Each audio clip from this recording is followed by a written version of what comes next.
seconds or so. Okay. 20 seconds. 30 seconds. 20.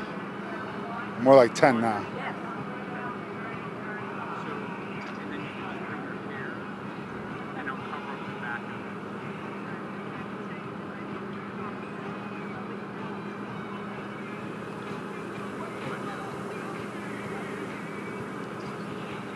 Good morning. Welcome to Good Jobs Nation pickup tour stop here in Huntington, West Virginia. We're at the Tri-State Airport where Donald Trump will be speaking at one of the hangars behind me a little bit later this afternoon.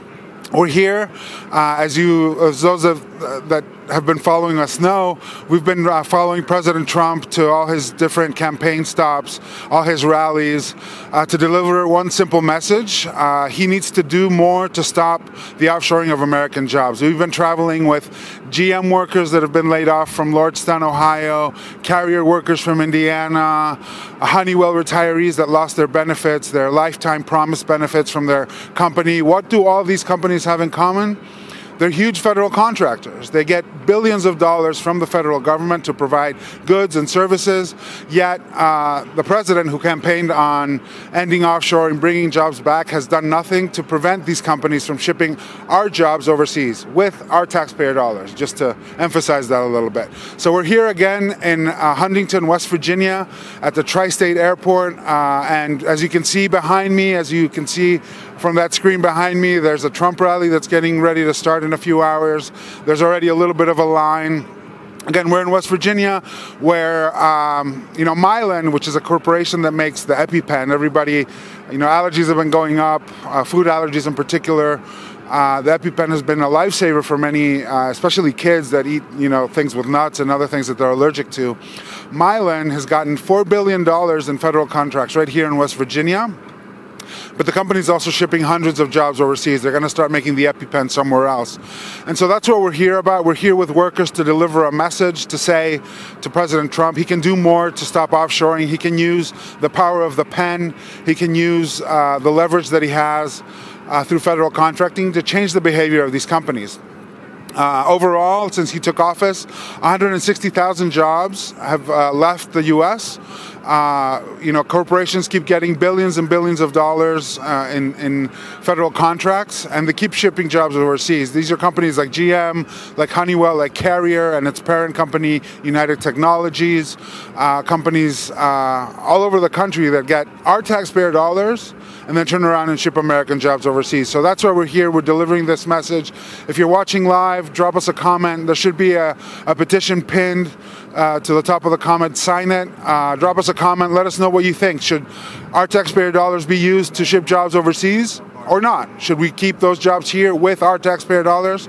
I think most people, even Trump supporters, agree, as we found out traveling the country following the president and his rallies and speaking to some of his supporters. They actually agree. They say, hey, he promised he was going to do that. He should be doing it. And so now we're here holding him accountable. His slogan at these rallies is promises made, promises kept, but we're here delivering a different message. That's promises made, promises broken. These workers, many of them voted for Trump. They supported him. And lo and behold, since his election, their jobs have left. So we're going to speak to a few of them now. So you guys can get a sense of what folks are going through and what this really means to American workers, especially in the Midwest. The first worker I'm going to bring up is Renee Elliott. You might remember her from about a year ago. We did some events with Carrier workers. As you remember, President Trump went to the Carrier facility. The first thing he did after he was elected president was promise that those jobs weren't going to leave. And about a year later, Renee and a lot of her coworkers got laid off. So Renee, how you doing today? Good morning. I'm doing great. It's cold and wet here in Virginia. It is. It's a little cold. It's a little wet. But Renee, tell me a little bit about what happened at Carrier about a year ago to you and a lot of your coworkers. Well, we were told that we were being laid off, terminated. They issued termination letters to us, giving us our walking papers, you might say, and let us go. Let us all leave. You know what I mean? We were without jobs, without any backup, no contingency plan, no nothing. We were just cold. Yeah, and so about a year before that happened, right, we had an election in this country. And tell me a little bit about who you supported during that election. Well, prior to that, I had never really voted. I had never really, got political or anything of that nature. I don't know why. I didn't think it would make a difference. But in this particular situation, I did. I became a Trump supporter, and I rallied around and I voted for him, and I got others to do the same. I rocked his stickers and pushed everything. I mean, I pushed everyone to do that, to make a change, a real change, to shake things up, so to speak.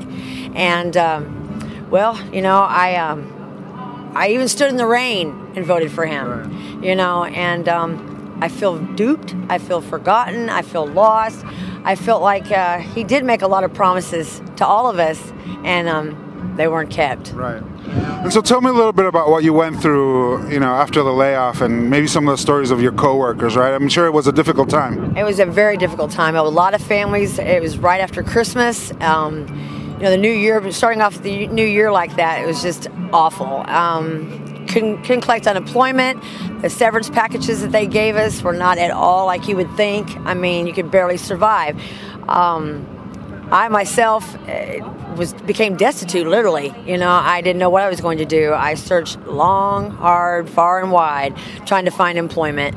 I was even willing to take 2 jobs that would total what I made an hour, no matter what, But it was rough at first. A lot of us at one time being let go, and the jobs just really weren't there. If they would have done it, it was going to happen regardless.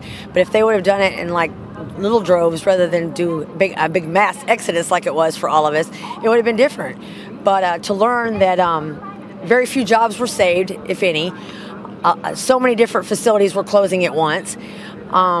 We didn't know what to do. We just were left like without a life preserver, without a life raft. No one giving us any answers, no statements issued, no apologies given, nothing. Right. We were left with just, wow, we felt like we were we were duped.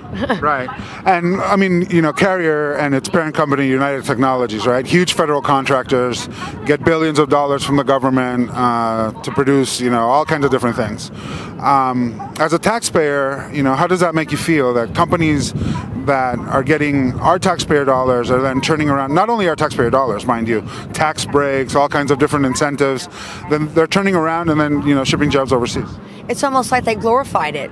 That's what I feel like. I feel like instead of him, when President Trump said, "Oh, I'm going to make companies suffer, or I'm going to tax them, and they're going to not get away with this and all this and that," it was just the opposite.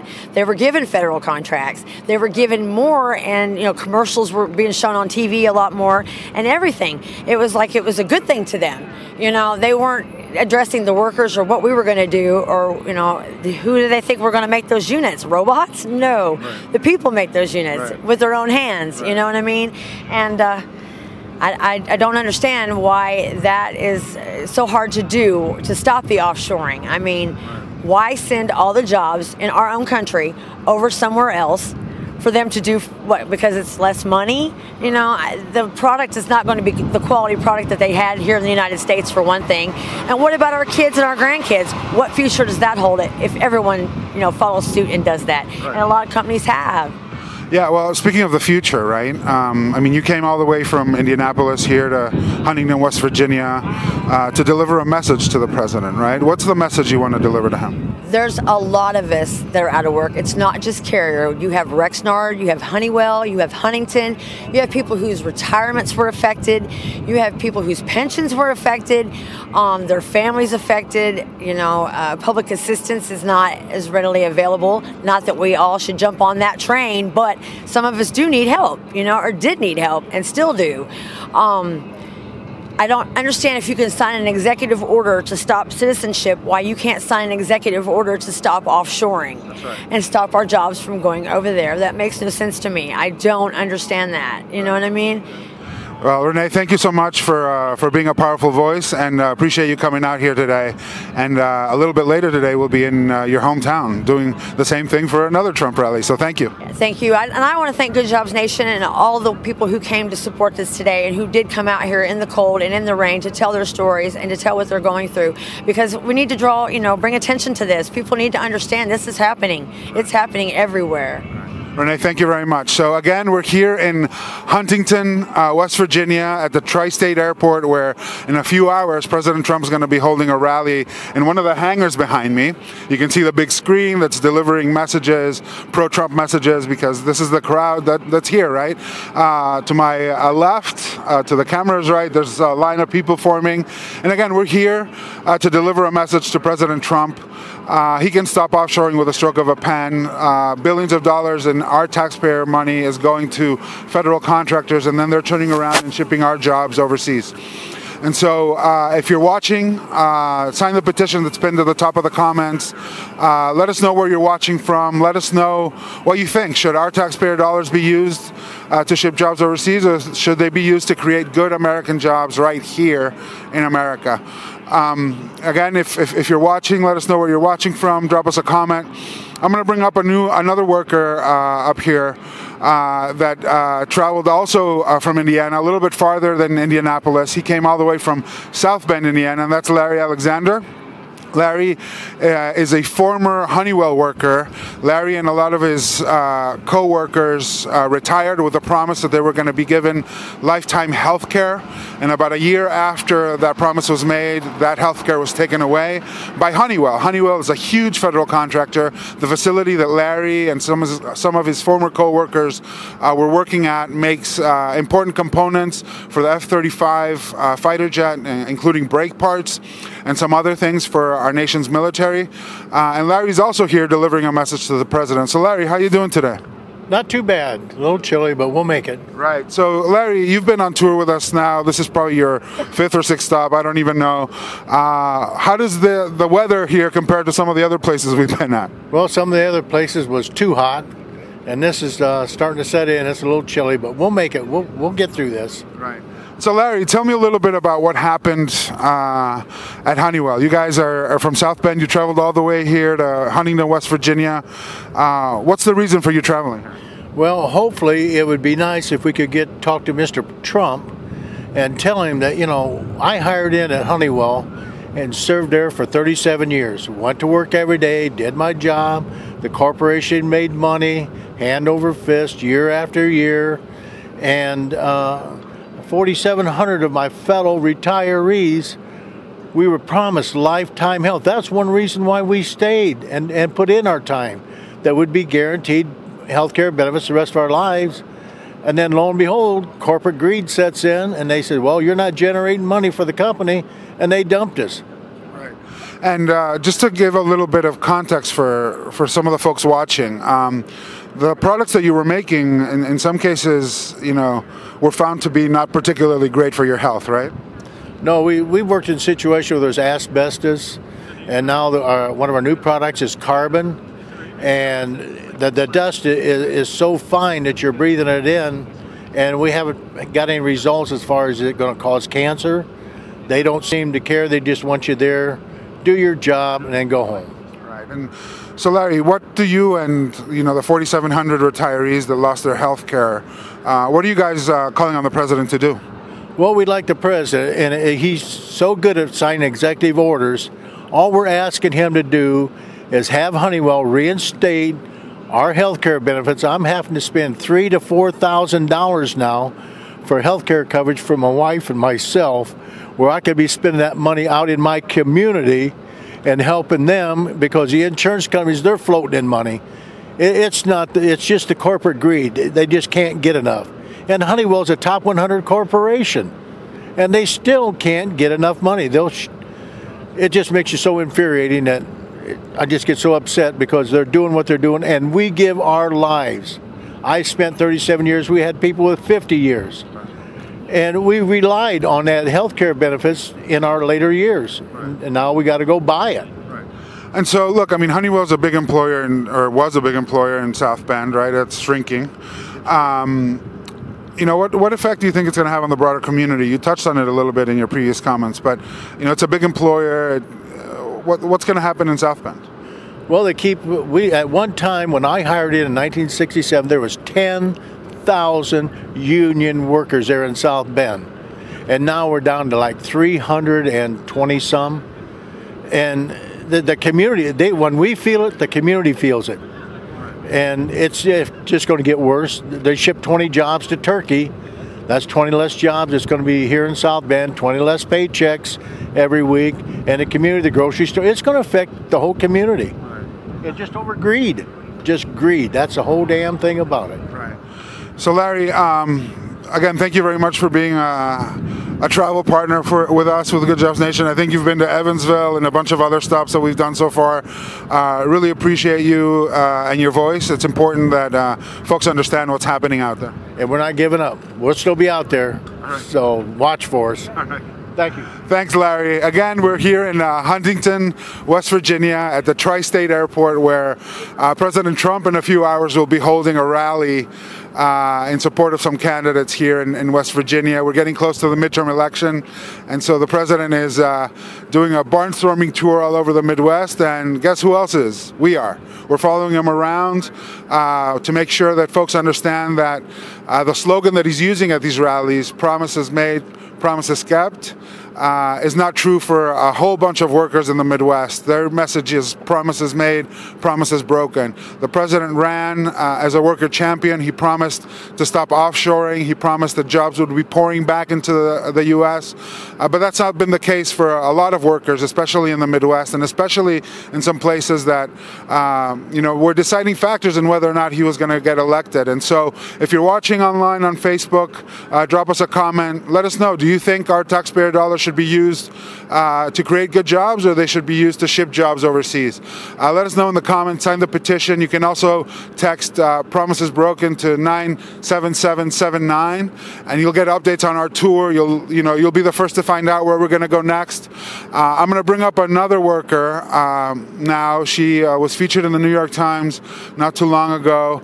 Also a worker that traveled all the way from Indiana here to Huntington, West Virginia, and that's Shannon Mulcahy. Shannon, come on up. Shannon used to work at Rexnord, which is another facility that is shutting down in Indianapolis. So Shannon, tell me a little bit about what went down at Rexnord.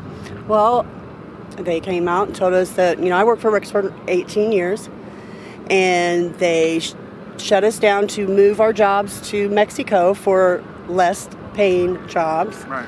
And they treated us like we was nothing. Just all the years that we put in and hard work and the time we missed with our families, and to turn around and then we're nothing. Right. And tell me a little bit about your particular job there, right? You were in charge of a very important machine in the shop, right? Yes, I worked in the heat treat department. I loved it. Yeah. I did. I loved that job. And a lot of people would say why, but I did. I love that job, and I miss it. I miss the people I used to work with. I miss them dearly. Yeah. But and I often wonder how they're doing now. A lot of them's gotten jobs, but there's no secure thing about jobs anymore because they're offshoring. Right. I mean, I'm just holding all politicians accountable to save our jobs. Right, and that's an important message, right? I mean, it's not just President Trump that's been involved in this, although he's in charge now. I'm with you. Right. Make us great again. Make America great again. Keep our jobs here. Right. And that's the message you want to deliver here, right? Mm-hmm. Yes, I did. And just like the Honeywell, right. 4,700 workers without health insurance is ridiculous. Right. And I saw the video on Facebook where the lady, I'm not sure her name was, when they went to go to the office to try to talk to her and let her know, she just shut them out like they was nothing. Right. She didn't even care. Right. And I thought that was wrong, whoever she is. Right. No, she's their member of Congress, right? She's she's an elected official, and you wouldn't even give the workers the time of day, right? Yeah. Well, I mean, that's part of why we're here, right? So, Shannon, if you had the opportunity to talk to President Trump, right? What would you tell him about what happened at Rexnord? Well, I'm sure he knows. I was hoping that when he tweeted, Rexnord no more, I was hoping that he might come in and save the day, right. But what, I don't know. I don't even know exactly what else to say. But I waited, and it just didn't happen. Right. So I'm just here supporting everybody else as far as keeping the jobs here. Right. And so what's going on at the Rexnord facility now? Is it fully shut down, or are there still some jobs there? No, it's fully shut down. Right. It's a whole new company that's moved in there. Right. And all right, well. Now wait a minute though. Yeah. Now they are hiring a bunch of people for the lines that they did shut down in Milwaukee, I believe is what it was. And, yeah. Yeah. Right. So, well, maybe we'll get it to happen in Indianapolis as well. Yeah, that would be great. Right. That would be Shannon, thank you very much. Appreciate you coming out. And again, Shannon came all the way from Indianapolis to participate in this event, to deliver her message, to talk to Trump supporters and others about how the president has nothing but promises broken to the workers, promises he made during the campaign trail. Promises of jobs pouring back, promises of offshoring stopping in America, and that hasn't been the case for a huge segment of workers in the Midwest in particular. And many of them are folks that supported the president. Again, we're here in Huntington, West Virginia, at the Tri-State Airport, where President Trump will be holding a rally shortly. And where he will be delivering a message that the economy is doing great, that jobs are pouring back, but that's not the case for a lot of workers here, especially workers from the Midwest. We're here with workers from Indiana and Ohio and other places, workers that work for huge federal contractors like Honeywell and General Motors and Carrier and United Technologies, workers that, in many cases supported President Trump, believed his campaign rhetoric, and are now wondering what happened to those promises. And so I'm going to bring up another worker that's traveling with us, Cheryl and Chucky.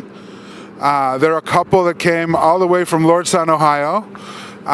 They're former GM workers. How are you guys doing today? Good. Thanks for coming out. It's a little chilly, I know, but we're making do. And Chucky, how you doing today? Really good. Good. Well, they traveled again all the way from Lordstown, Ohio, to deliver a message, right? What happened? Tell me a little bit about what's gone down in Lordstown, and particularly at the GM plant. Okay, well, I started General Motors in Lordstown in 2008. In 2017, January, they eliminated the third shift, which we lost 1,500 people. And then June of this past year, they eliminated second shift, which was another 1,500 people. So we have 3,000 people at least laid off right now. Right, and I mean the company's also gotten, huge. GM got bailed out, a while ago. They've gotten huge tax breaks, right, from the tax law that's happened. And on top of that, they get our taxpayer dollars, right? $900 million in federal contracts. How does that make you feel? Well, I get upset just because of the fact that the cars that we should be building, they sent them to Mexico. So they're building the Cruze hatchback. We build the Chevy Cruze, and then I hear that they're going to build the Blazer in Mexico also, and they pay their workers $3 an hour. I did not vote for Trump, but a lot of my fellow employees did, because he brought the message to our community that, we're going to bring the jobs here. We're going to, we'll be okay, and we're losing the jobs. So I'm really just here on behalf of my laid off and, active employees at General Motors Lordstown, as well as everybody else in the community, just help us bring the jobs back. And tell me a little bit about your, your personal struggle, right? I think a lot of folks, think the solution is going back to college, and you have a college-age daughter, I believe. Yeah, she's a senior in high school, so she will be starting college in the fall. So I get worried about paying for that because it is expensive. Tuition's expensive. And I've gone through my savings, so I'm using my credit cards, raising that credit card debt. And, I've had interviews, so I'm just waiting on responses for that. And also put in the opportunity, to transfer to another General Motors facility, which that would take me out of state. So then I'd be away from my family, and I don't want to leave, but, I have to do what's best. And speaking of, having to transfer, right? Chucky, if I remember correctly, you're now working at the Parma plant, right? GM, and no longer at Lordstown. So you're still working at GM, but your commute's kind of a little bit long, right? Yeah, so I got an hour-long drive to get to Parma. In 2014, we purchased a home together. Shortly after that, I fell ill, and I was diagnosed with Crohn's disease. We struggled and we battled through that, and it worked out, and we managed it. And it was shortly after. Seen 2 plants close. I've also seen 2 plants close. We thought we had it worked out, and shortly after that, they started announcing the plant closing or layoffs. So I've seen 2 plants close in my 20 years with GM, and I'm tired of seeing these plants closing and nobody standing up and fighting back. Whether it's our union brothers and sisters or our community, people need to stand up and fight back. That's right. And so, speaking of fighting back, you were in Murfreesboro, Illinois, I think, last weekend, right? At the tour stop that we did there. And at least in my experience at these tour stops, that was the one that was a little more hostile, right? There was a lot more sort of pushback and other things. But eventually, folks sort of came around to the message, right? Yeah, they're a little hysterical at first and very aggressive. But after they kind of listened to our stories and what we want Trump to do, they actually, they agreed. So, but I think the Trump security team didn't agree so much, right? Because they ended up kicking all of you guys out, right? Yeah, they kicked us out of the event. There was a lot of loud, obnoxious, racist yelling going on inside there, and we were quiet, and they kicked us out just because we were wearing our Good Jobs Nation's T-shirt. Right. So imagine that, folks. These are folks that are, blue-collar workers from the Midwest that have, been calling on the president to keep his promises. They're not protesting. They're not doing anything like that, and they're getting kicked out of Trump rallies. It's pretty amazing. So, guys, thank you very much for coming out. It's really powerful what you guys said, and especially the part about people need to start standing up and fighting back, and that's what we're trying to do here, right? This movement's been growing. We started out with carrier workers, and now we've got GM workers, and we've had Electrolux workers and UTC workers and workers from all over the place have started to reach out to us, and I think we're starting to grow, and this will, nothing's going to be able to stop us, right? If people decide to stand up. And Yeah, we're you're not right. protesting at all. We just want to bring attention to what's going on, not through just our community, throughout the whole U.S. A lot of people are being affected. So, All right, thanks, guys. Really appreciate it. So again, you just heard from Cheryl and Chucky. They're laid off GM workers that came here to Huntington, West Virginia to deliver a message to President Trump that we need to stop offshoring. It's having a huge effect in communities like theirs in Lordstown, Ohio, and others across the Midwest. If you're watching, drop us a comment. Let us know where you're watching from, and tell us what you think. Should our taxpayer dollars be given to companies that are shipping jobs overseas, or should our taxpayer dollars go to companies that are staying right here in America and creating good jobs with good benefits and allowing their workers to form unions? So again, we're here in Huntington, West Virginia. Trump rally is going to happen in a few hours here, right behind me at one of these hangars. And as you can see, there's lines starting to form of folks trying to get in. And we're here with workers from the Midwest that have lost their jobs. They work for huge federal contractors, companies like United Technologies and Carrier, companies like General Motors, Honeywell. These are companies that have lined their pockets with our taxpayer money, but are taking that money and shipping jobs overseas in order to save a buck. They're cutting benefits for their workers, for their retirees in particular, as you heard from Larry. And so we're here. I'm going to bring up another worker that came all the way from Indiana as well, Susie Cropper. Susie, come on up. How you doing today? All righty. Good. So thanks for coming out. I know I wish I had a hoodie like yours because it's a little cold. I've been out here for a while. But Susie, tell me why you're here today, why you traveled all the way from Indiana to West Virginia, and what you're hoping to achieve. I traveled with Good Job Nations because this is a platform for me to be able to talk about my feelings of losing my job, about what our government is doing to us, and if the American workers, people of the United States, don't stick together and unite, things are going to get a lot worse. They're going to start cutting a lot of our services that people need and depend on, health care and all those things. Right. And so tell me a little bit. You worked for UTech, right, which is a United Technologies company in Indiana. How long did you work there, and what was your role? I was 31-year employee. My role was a material specialist. I helped move the material around the production floor, keep the lines running, things like that. And I mean, you liked your job, right? You participated. Yeah, I loved my job. I mean, it was a great place to work. The people that you worked around were phenomenal. You can't find any better workers than you would find at the plant that I worked at. They were loyal, they were dedicated, came to work, and it was just a really great place. A lot of opportunities there, and that's why I continued to stay. I believed in the leadership within that factory, within that organization, and I believed when they said that we mattered.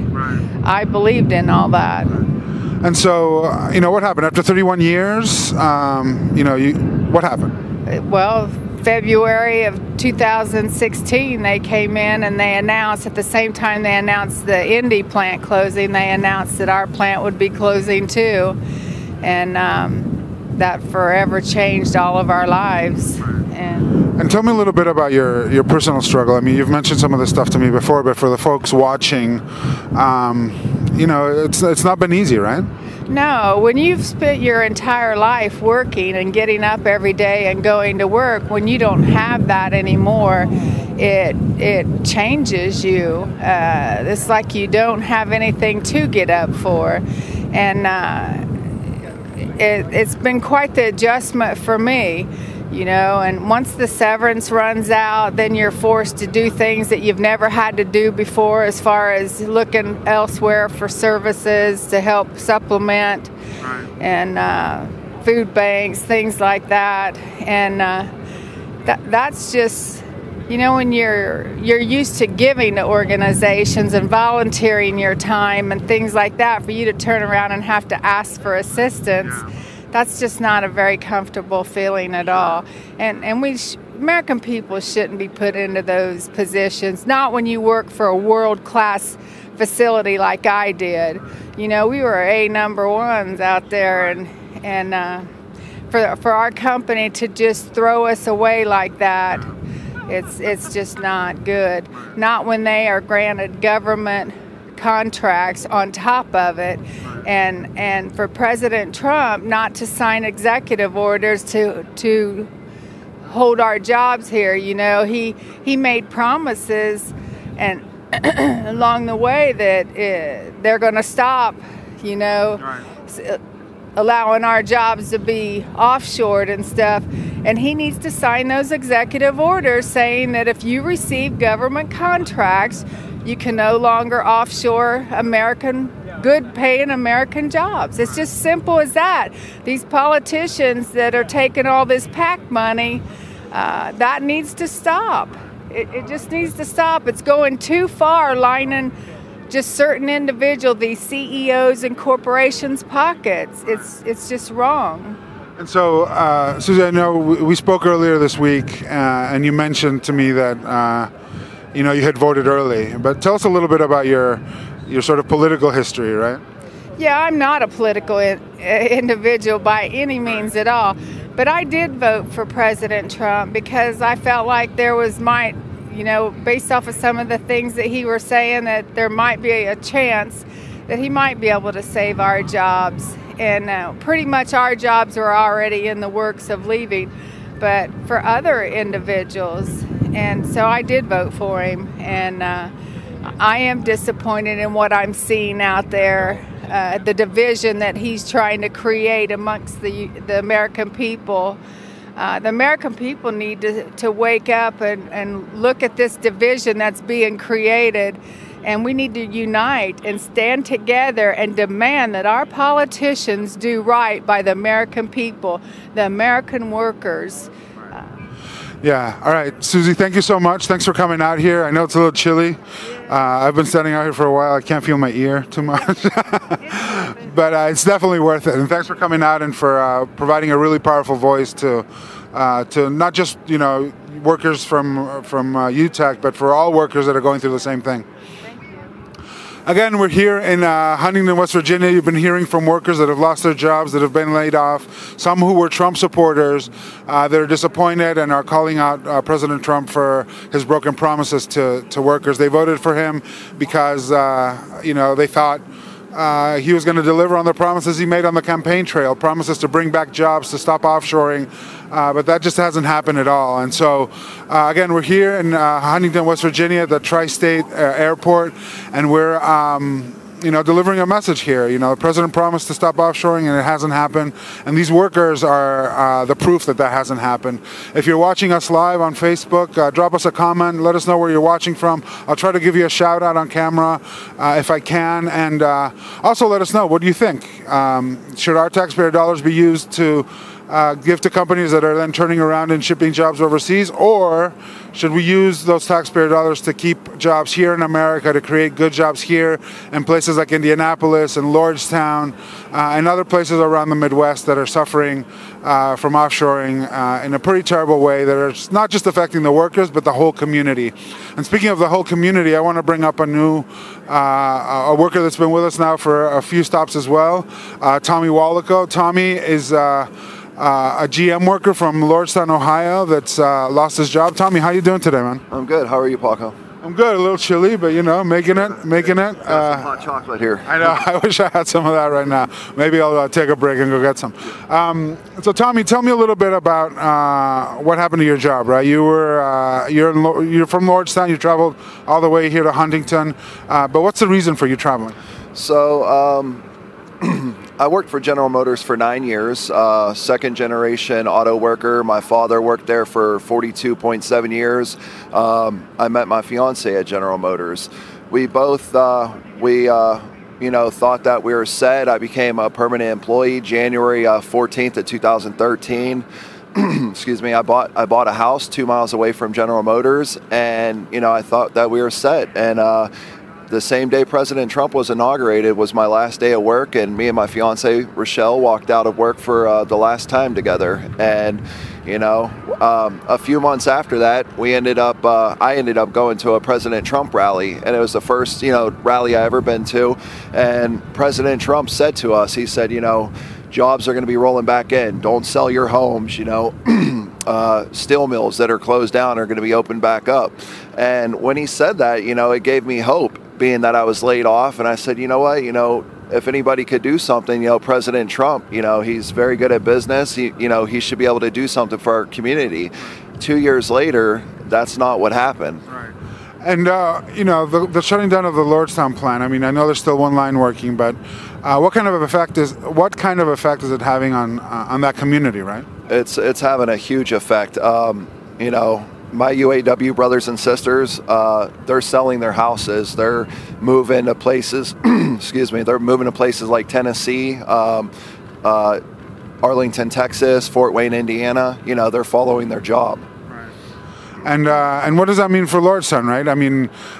GM was probably the biggest employer there.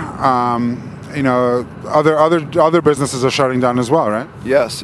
Other businesses are shutting down. Like just in the last couple of years, I've seen Toys R Us shut down. I've seen Babies R Us. I've seen Comprehensive Logistics shut down third and second shift. General Motors, obviously, third and second shift. Who else? Just Magnus Seating laid off third and second shift. People getting laid off from Falcon Transport. Just a huge trickle effect around the community.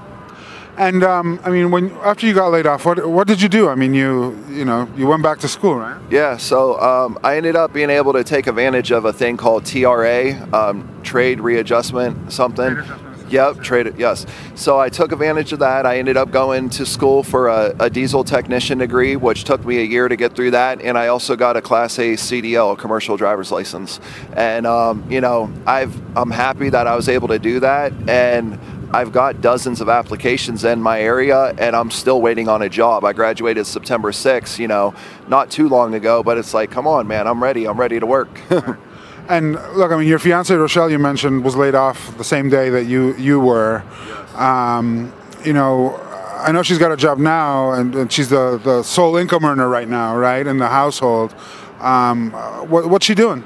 Right now, we went from making close to $50 an hour between both of us. Now we're basing our lifestyle on a $4.15, an hour pay rate. She's a waitress. She also gets tips. She's a waitress at Cracker Barrel, and she's the only one that's bringing in the dough right now. Yeah.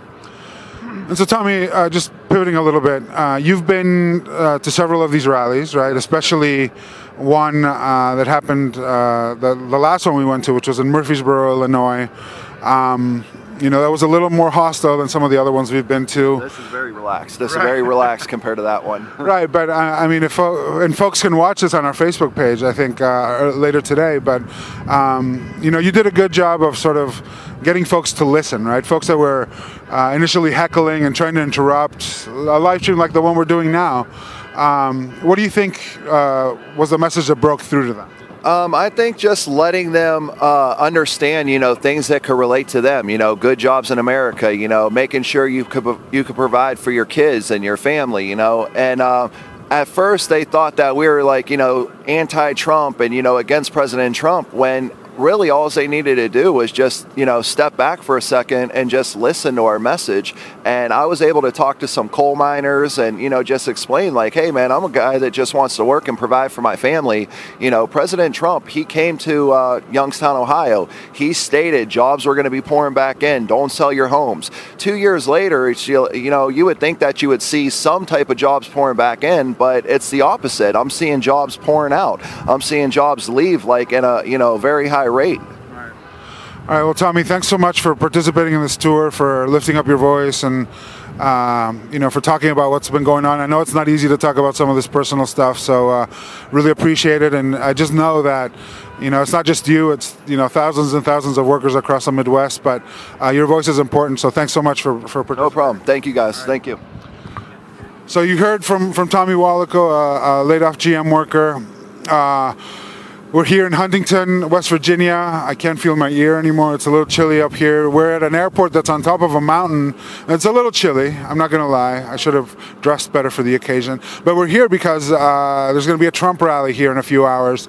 And we're here with workers that have lost their jobs, laid off workers that work for huge federal contractors that are getting billions and billions of dollars, our taxpayer dollars, and then are turning around and shipping jobs overseas. These are companies like Honeywell, General Motors, United Technologies, Carrier, other companies that basically rely on business with the government and are getting taxpayer dollars and then are turning around and shipping jobs overseas.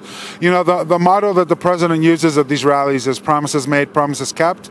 But at the campaign trail, he promised to stop offshoring. He promised the jobs would be pouring back, that any decision he made would be based on whether or not it creates more jobs and better wages. And these workers are here today to hold him accountable to those promises. I'm going to bring up another worker here in a little bit, John Carter, who's a Honeywell retiree, that's going to tell us a little bit about his story. John traveled all the way from South Bend, Indiana, much like Larry has, and he's also been to a few of these Trump rallies with us. John, how you doing today? All right, but you were wrong. It's not cold, or chilly, it's cold.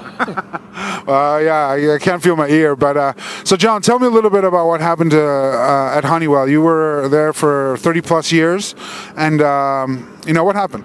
Well, I was 37 years at Honeywell, and we on all of our contracts we had lifetime insurance, and lo and behold, they decided August 1st they were cutting us off, so they just cut off all of our insurance coverage and everything. Yeah. And how did that make you feel, right? Honeywell's a huge federal contractor. You're a taxpayer. You pay taxes. That money then gets turned around and is given to some companies like Honeywell. How did that make you feel? Well, I retired because of the insurance. We knew that under the next contract there would not be anything as far as insurance for retirees. Right. So I retired, and a year and a half after I retired, they take the insurance away from us anyways. Right.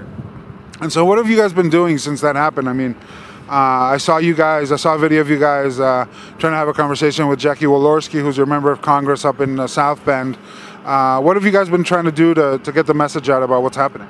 This is my 7th rally I've been to, and we've just been traveling with Good Jobs Nation, and we've actually had we've gone to the city council and the county council, and they wrote resolutions, and Jackie Walorski, who is our representative, still has not responded to us or showed up to anything we've done. And what did those resolutions call for? All they wanted to do was to have her sit down and talk with us. And basically, she's disappeared, and we don't get to see her.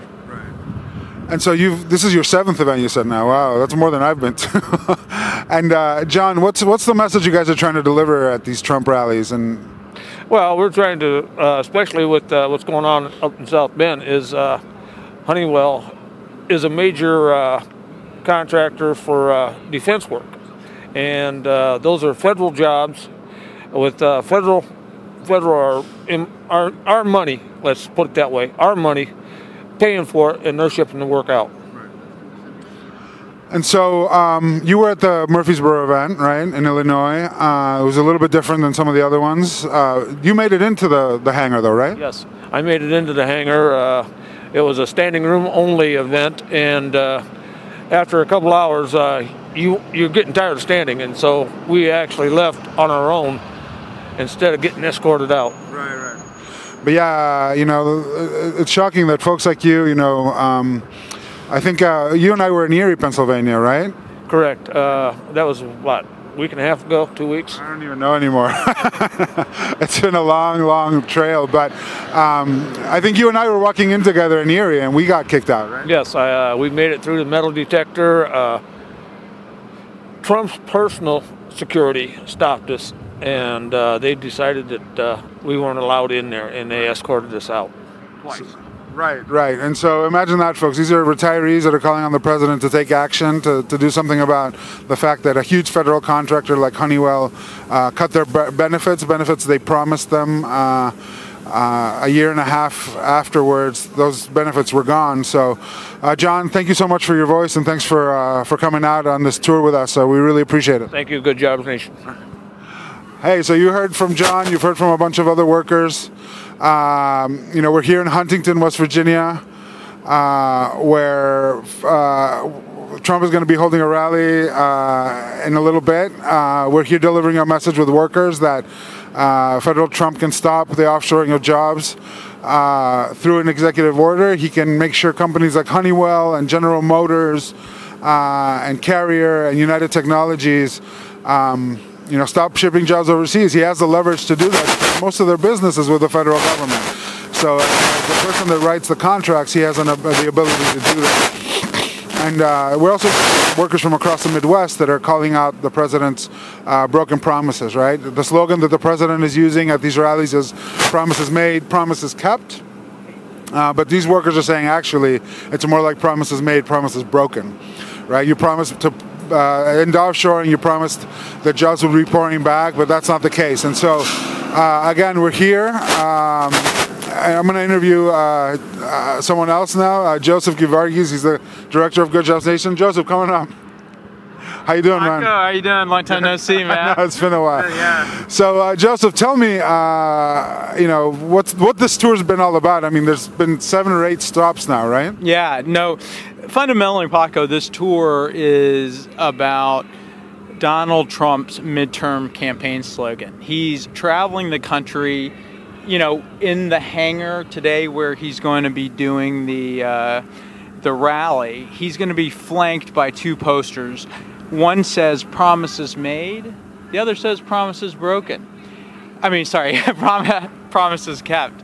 And the purpose of our tour is really to point out that Donald Trump hasn't delivered on what he said he would deliver on. In particular, he promised that jobs were going to come back. He promised that he was going to punish corporate offshores. Our research shows that offshoring is happening at the fastest rate since the Great Recession, right? And Donald Trump is traveling the country saying the exact opposite. And who better than to set the record straight than the workers themselves whose lives have been torn apart, whose communities have been devastated, right?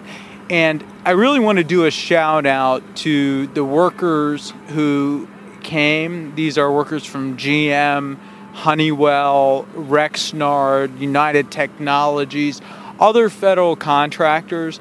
These are workers who are rank and file You know, they're not elected union officers. They're not chief stewards. These are rank and file activists who are spending time, their own free time, to travel all around the Midwest. One of the Honeywell retirees told me he probably put close to 4,000 miles on his car.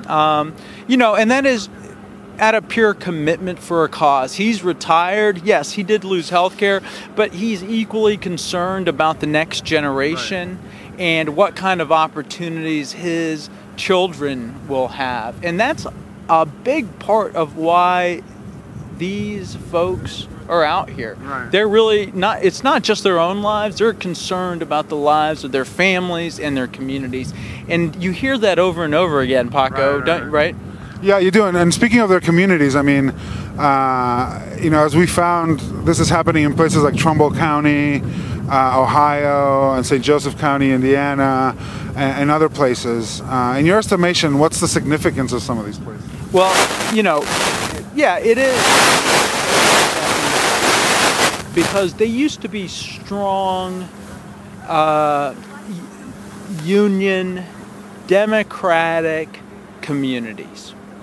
Right, these were working class communities that since Franklin Roosevelt always stood with the Party of Workers, which at that time was the Democratic Party.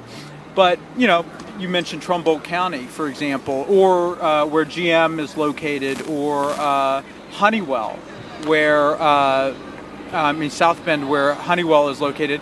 Both of those areas are called pivot places. And when I say pivot places, that's a term that arose during the 2016 election to describe those communities that voted twice for Obama. Right, twice to put a Democrat, an African American in the White House, but then flipped to Donald Trump. So, you know, and you know, when you take Trumbull County, last time it voted for a Republican was Richard Nixon. Unfortunately, I guess, you know, they have a habit of picking terrible presidents, and maybe they'll come around. Correct in 2020. Yeah. But you know, that's part of the strategy behind our work. Just to be clear to everyone watching, there is a method to our madness.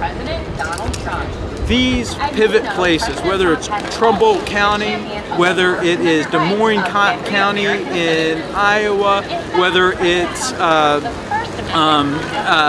Elkhart County, right? These are the counties that have the path to the presidency. These are the places that will determine who sits in the White House in 2020. And if Donald Trump doesn't keep his promises to these workers in these communities, I think he may not win again. And so you heard from GM Lordstown workers like Tommy and Cheryl and Chucky. Well, they're not the only ones impacted. Right? There are 3,000 workers who got laid off from GM Lordstown. They have family and friends who've all been impacted. In addition to that, right, there are over 7,000 other jobs that have been eliminated as a result of the cuts at GM Lordstown. These are suppliers, other derivative businesses. Magna Seating, etc. Bingo. Right. So organizing these communities is really critical for us, right, to win the White House again. So Paco, I want to actually take a moment to point out that our pickup truck has arrived. So our pickup truck has arrived. Yeah, if you could pan over to the pickup truck, it's surrounded by workers and reporters now. You know, our pickup truck has been traveling around the Midwest. You know, calling on President Trump to stop offshoring. You've seen some of the pictures on our Facebook page. You've seen some of the videos. The truck is here, and you know, there's lots of people. Hey, you see them later? Those are some of our workers of the truck and some reporters that are doing some interviews with workers and the truck drivers. So again, we're here in Huntington, West Virginia. at the Tri-State Airport, where President Trump will be holding a rally right behind me in one of these hangars in a few hours. And we're here with laid-off workers from across the Midwest that are calling on the president to keep his promises, keep the promises that he made to America's workers, to push back on the slogan that he's using at these rallies, the slogan of promises made, promises kept. Well, these workers are saying, you know what, it's more like promises made, promises broken. You promised to bring jobs back. You heard the story of Tommy, who went to a Trump rally and was promised, Trump told him not to sell his house, that jobs are going to come pouring back. And, he was laid off, and those jobs are actually leaving faster than they're coming back. And so, as you can see now, you can see the truck. You should pan over there, Phil, a little bit.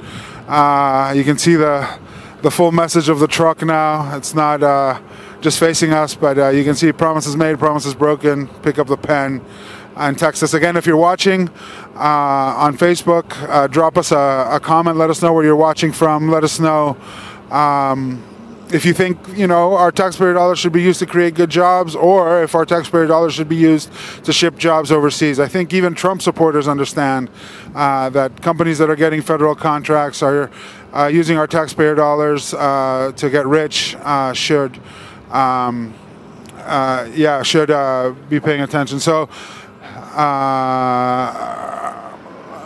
yeah, there's as you can see, there's lots of activity here. There's people getting lined up. The truck is there. It's getting a little bit of attention. There's some camera folks coming down, hopefully to do some interviews with folks. And yeah, so again, we're here in Huntington, West Virginia. I gotta go get some water.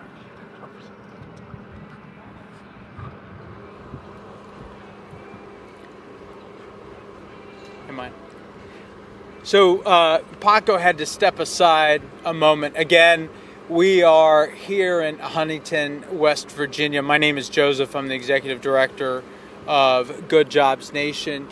And again, the reason we're here is because our mission is very simple. Our mission is to hold the president and all politicians, whether Democrat or Republican, accountable to America's workers. The truth is, in our country today, it is the corporate capitalist class that controls all three branches of government. We have a government that does the bidding of the richest 1%. And in order to change that, our mission is to elevate the role of everyday citizens, everyday workers, to elevate their stories of suffering, and to bring it to our elected leaders, and to challenge, by doing so, challenging them to take action. And many of our elected leaders talk a good game, right, during the campaign, but when it comes to delivering, they usually do not. And that is the mission of Good Jobs Nation. For all of you watching out there, I encourage you to join our struggle. Text 97779. Text Good Jobs to 97779. Text Broken Promises to 97779. Add your name to our list. Become involved in our movement, because it's not just the handful of workers who are here today with us, who are taking time away from their families and friends to make a political statement, but it takes others like you to get involved, because together, right, union members, community members, activists, we can be the change that we want to create. And now is the time for all of us to stand up, to get uncomfortable, and to challenge power. So with that call to action, I'm going to wrap up. I want to thank everyone who has shared this live stream, the people for Bernie, act.tv, and our other partners as well.